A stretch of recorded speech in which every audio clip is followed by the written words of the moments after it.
Hi, friends. I cover a lot of Street Fighter stuff and I talk about Street Fighter a lot on the website and everything.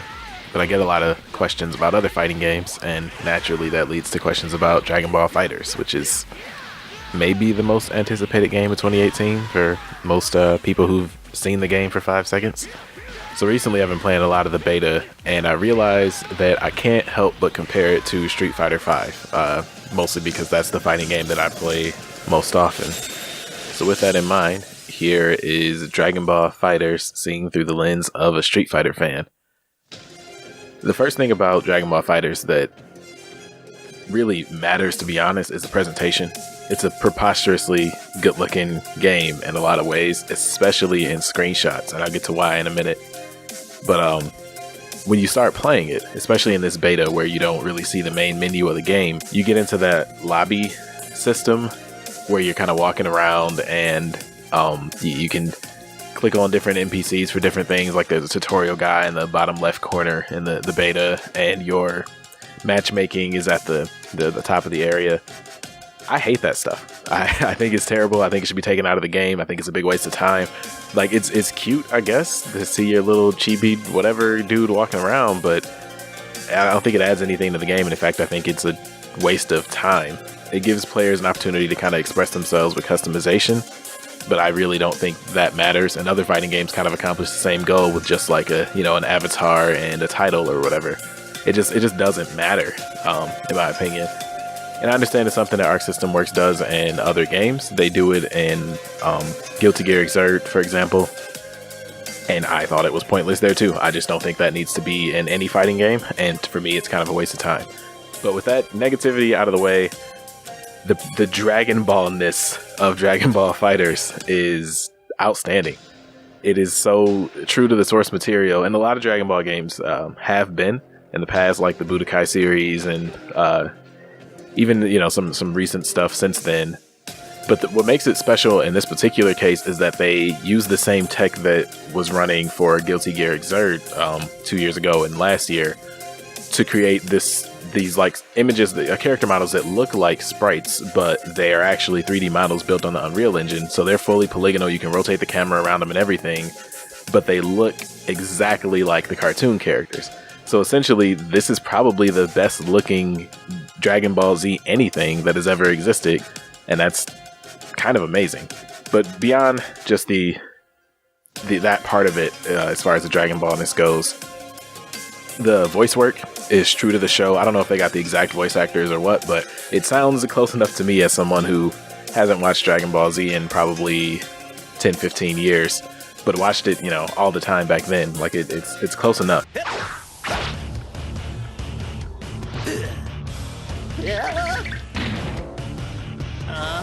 I'm not sure I'll be able to entertain you, Lord Beerus. And that's something that matters a whole lot in this game because the characters will communicate with each other. So you'll have situations where, if Krillin's gonna fight Goku, he'll make a comment about the fact that he's fighting Goku. And even in the match, they'll make call-outs to different characters and stuff like that. It's a really cool touch, and it makes the game feel like they put a lot of work into it. And that's something that, as a Street Fighter player, you don't really see, especially not in Street Fighter V, which is crazy to me because lots of Street Fighter characters, have those relationships. After 30 years of these games, you would expect that they would have these communications, and all you really get is like a little line in the win pose after a match, but nothing during the match that indicates, hey, Sakura and Karen know each other. Beyond just the graphics, one of the things that strengthens the game's art style is the animation itself. This is kind of a mixed thing for me personally, and I know most people won't feel the same way about this, but like there's an authenticity to how the characters are animated in Dragon Ball FighterZ that makes it look like an anime. And I guess that's a good thing because they're trying to look like, the source material, which is an anime. But personally, I've always had a problem with the low frame count animation of most anime, and I kind of obsessed over it once. I did a bunch of research and came up with this video. It sort of shows the difference between what like a smooth animation would look like over the way that anime actually looks.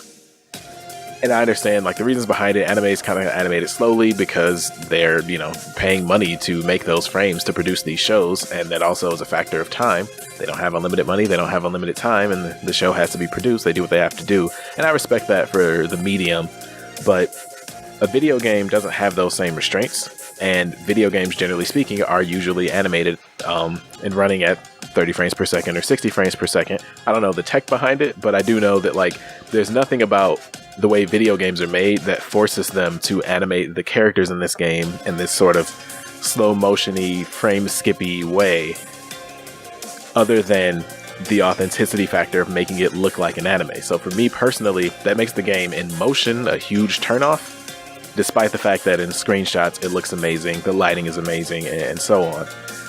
And that makes something like Street Fighter V, a game that I'm really used to looking at, kind of look better, in my opinion, just because of the fluidity of motion. And again, I know most people aren't going to feel the same way, which is fine. But yeah, for me, it's that smoothness is really important, and you just don't really get that with anime, and unfortunately, you don't get it with this game. But what you do get, the one thing that they do adhere to regarding like Dragon Ball Z and the anime presentation is the attack sequences. There's stuff like this crazy sword thing, fireball that Trunks does. And I remember seeing him do that for the first time in the TV show. So like having that move in this game is crucial, and they totally have it. And there's a lot of little touches like that just, they add a layer to it. Like as a person who doesn't really follow anime anymore, and I've never seen like an episode of the new Dragon Ball show, Dragon Ball Super, still seeing that stuff just kind of like satisfies my inner child. And again, also as a Street Fighter player, like there are really great attack animations in Street Fighter V as well, but because I don't really have that connection, to the history of Street Fighter because it wasn't based on a show, it's a lot harder to get excited when you see like Zangief do a spinning pile driver than it is when you see Krillin throw a Destructo disc. So I just think that's a really neat touch to the presentation of Dragon Ball FighterZ, and it's one of those things that they can only do in a Dragon Ball fighting game because it has that history attached to it. So overall, the presentation of Dragon Ball FighterZ is pretty much outstanding. Again, I don't like the frames of animation thing on the characters, but that's a really small gripe that literally most people will not ever even notice. And it's this sort of perfect marriage of like the art being good and the tech being amazing too, that just produces this crazy presentation. It's hard to ignore, just visually speaking.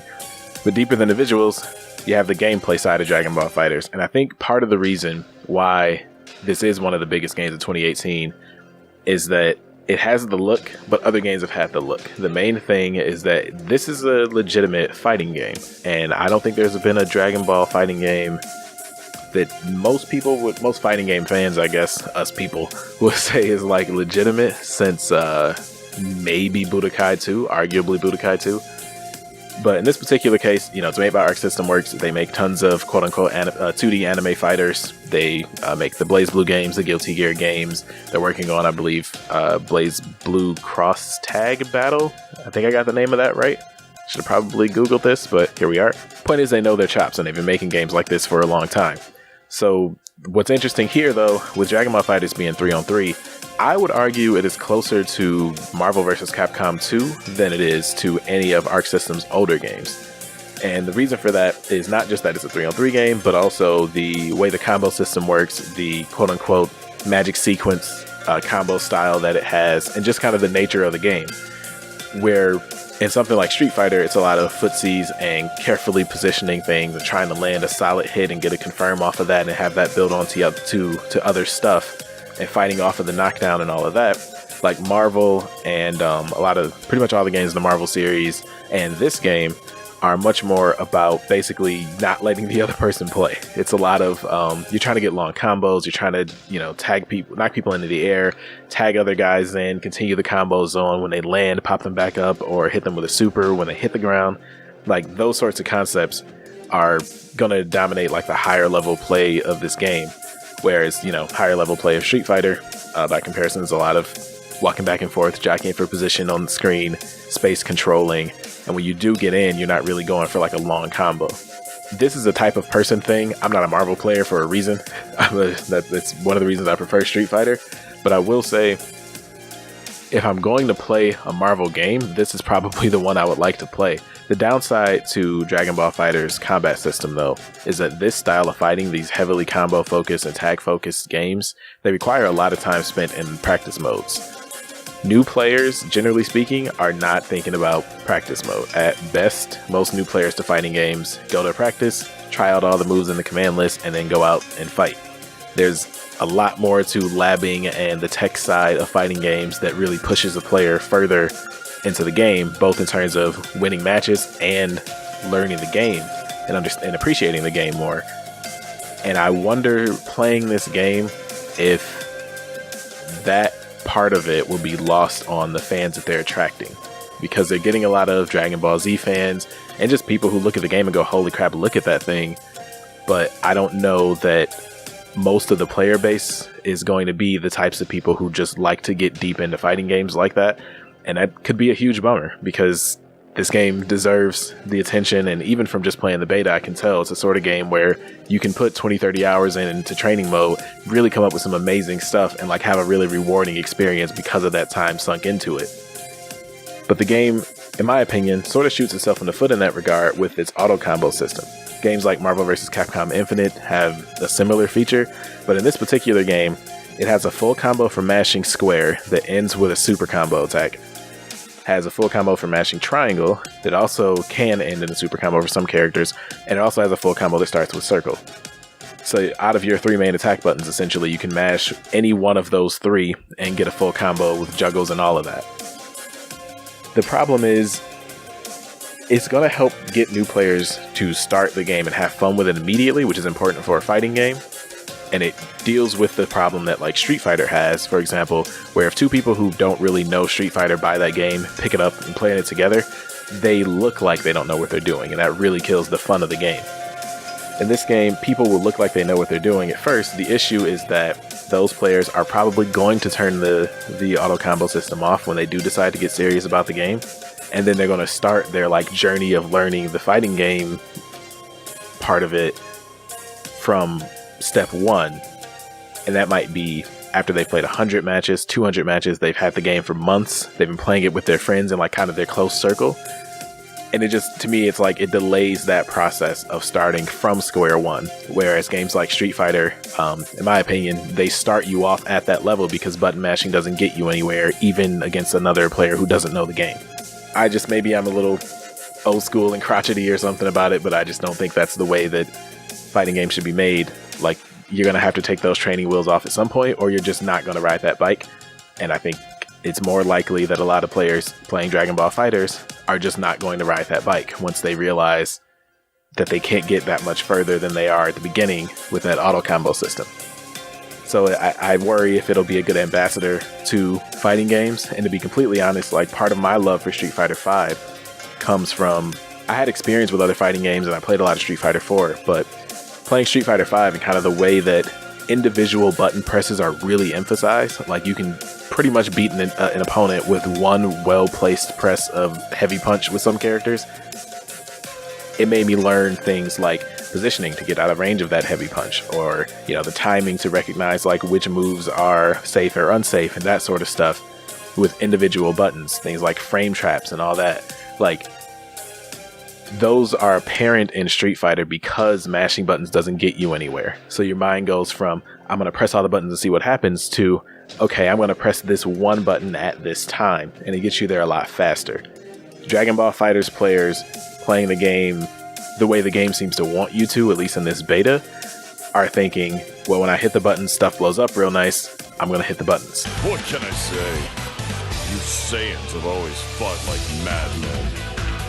So ultimately, yeah, I fall in the camp of people who are super excited for Dragon Ball FighterZ. I have my reservations about what the game's future is as far as the fan base developing into more fighting game nerds like me, but it's a really fun game. It looks incredible, and it has the chops of a legitimate fighting game, unlike most of the recent Dragon Ball games.